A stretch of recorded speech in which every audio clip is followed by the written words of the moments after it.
अस्सलाम वालेकुम रहमतुल्लाह दोस्तों, वेलकम टू माय चैनल। अच्छा जी, आज हम बात करेंगे कुछ ओमान की टॉपिक्स, स्पेशली जैसे जॉब के कॉन्ट्रैक्ट्स के मुतालिक एक इम्पॉर्टेंट अपडेट है वो। एनओसी को भी थोड़ा डिस्कस करेंगे और कुछ हम डिस्कस करेंगे 12 रबीउल अव्वल और पाकिस्तान इंडिया का मैच, और उसके साथ ही साथ जो ऑन गोइंग कुछ इम्पॉर्टेंट चीज़ें चल रही हैं इस वक्त और आने वाले दिनों में बिज़नेस वगैरह के पॉइंट ऑफ व्यू से वो। सबसे पहले तो डिस्कस करते हैं कि जॉब कॉन्ट्रैक्ट्स जितने भी लोग हैं वो लाजमी अपने रिन्यू करवाएं अपने अरबाब के। अगर नहीं आपको समझ आ रही, हाथ पांव जोड़ें, उसको बोलें लाजमी रिन्यू अपने रजिस्ट्रेशन करवाएं मिनिस्ट्री ऑफ जो अमल है उसके अंदर। क्योंकि मुझे जो बात पता चली है कि आने वाले कुछ दिनों में ये कर दिया जाएगा लाजिम कि वीज़ा वही रिन्यू होगा जो रजिस्टर्ड होगा कॉन्ट्रैक्ट ऑलरेडी। अगर कोई कॉन्ट्रैक्ट रजिस्टर्ड नहीं होगा तो हो सकता है कि वीज़ा भी, क्योंकि एंड टू एंड इसको लिंक सिंक्रोनाइज कर दिया जाएगा आपस में कि एक बंदा है, वो भले कोई भी हो, अगर ओमान में आप एक्सपेक्ट हो तो आपका एग्रीमेंट मिनिस्ट्री के अंदर रजिस्टर्ड होना चाहिए। आप कुछ भी काम करते हो, कुछ भी A to Z रजिस्टर्ड लाजमी होना चाहिए। उसकी फ़ीस भी इतनी ज़्यादा नहीं है और उसका सिंपल सा प्रोसेस भी है, वो भी मैं आपके साथ शेयर करूंगा। लेकिन अपने स्पॉन्सर्स को आप रिक्वेस्ट करें कि आपके एग्रीमेंट्स को लाजमी रजिस्टर्ड करवाएं, क्योंकि आपके लिए at the end of day परेशानी होगी और ऑफकोर्स स्पॉन्सर के लिए भी होगी। अगर आपका वीज़ा रिन्यू नहीं होगा या वीज़ा में आपको कोई मसले मसाइल या कोई परेशानी आएंगी तो ये थोड़ी सी इसकी मैंने डिटेल आपसे शेयर की है। इसकी इंपॉर्टेंस मैंने आपको उजागर की है। मजीद जो इसकी डिटेल है वो मैं इंशाल्लाह अगली वीडियो में मुकम्मल बना के आपके साथ शेयर कर दूंगा। Number 2, NOC. एनओसी बहुत सारे लोगों के वीज़ाज मिल रहे हैं उनको, जैसे कि बहुत बड़ी जो नॉर्मली कंपनीज होती हैं उनके कॉन्ट्रैक्ट्स होते हैं और उनकी कॉन्ट्रैक्ट एक्सपायरी होती है, उनकी फिर क्लियरेंस लेटर्स वगैरह भी होते हैं उनके पास, तो वो लोग सबमिट करके अपनी जो है वो नए वीज़ाज लोगों के निकल रहे हैं। लेकिन बहुत सारे ऐसे लोग होते हैं जिनके कॉन्ट्रैक्ट्स भी नहीं होते, जाहिर सी बात है, और वो उनको एनओसी वगैरह तो दूर की बात है, क्लियरेंस पेपर वगैरह, और उनको अपने अरबाब तक का भी नहीं पता होता कौन कौन है उनका अरबाब। तो उन लोगों को ऑफकोर्स प्रॉब्लम होती है। लेकिन जिन लोगों के पास प्रॉपर क्लियरेंस लेटर हैं और एंड ऑफ सर्विसेज के उनके पास प्रूफ हैं तो वो सबमिट करके लोगों को वीज़ाज मिल रहे हैं। मतलब एनओसी, सॉर्ट ऑफ एनओसी वो एक है, और वो जमा करवाते हैं पेपर अपना एंड ऑफ कॉन्ट्रैक्ट और वो जो क्लियरेंस पेपर वगैरह, तो उनको वीज़ाज मिल रहे हैं। ये था एनओसी के पॉइंट ऑफ व्यू से थोड़ी सी क्लैरिटी। लेकिन ये केस टू केस वेरी कर रहा है, सबके लिए सबके साथ नॉर्मल सेम सिनेरियो नहीं है।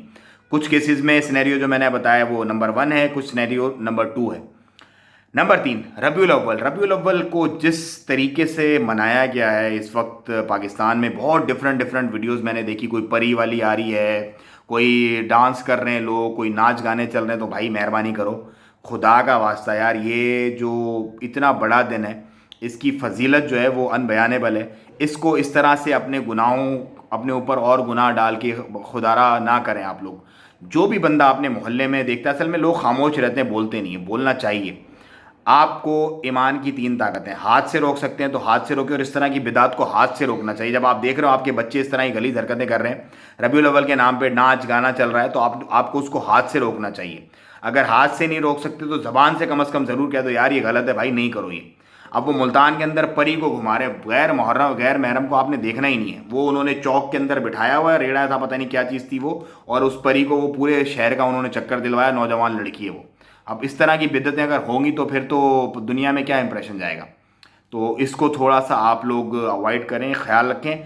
पाकिस्तान इंडिया के मैच की थोड़ी सी बात करते हैं तो भैया 24 अक्टूबर को इंशाल्लाह पाकिस्तान इंडिया का मैच है, होगा या नहीं होगा, कुछ चहमगोइयाँ चल रही हैं उसके बारे में, लेकिन होना चाहिए। हेल्दी क्रिकेट होनी चाहिए, लोगों को, फैंस को बड़ी शिद्दत से इंतज़ार है इसका, और ये हाईएस्ट रैंकिंग और हाईएस्ट टीआरपी एक मैच होता है जो कि होना चाहिए। स्पोर्ट्स को और सियासत को अलग होना चाहिए। मैं बहुत दफ़ा ऐसी बातें करता हूँ, मेरे खुद अपने जो पाकिस्तानी भाई हैं वो भी मुझसे नाराज़ हो जाते हैं कि यार आप ये क्या कर रहे हैं। देखिए, मेरे लिए मेरे जो नज़रियात है ना, उसमें यह है कि अच्छे लोग दोनों जगह हैं, इंडिया में भी हैं, पाकिस्तान में भी हैं।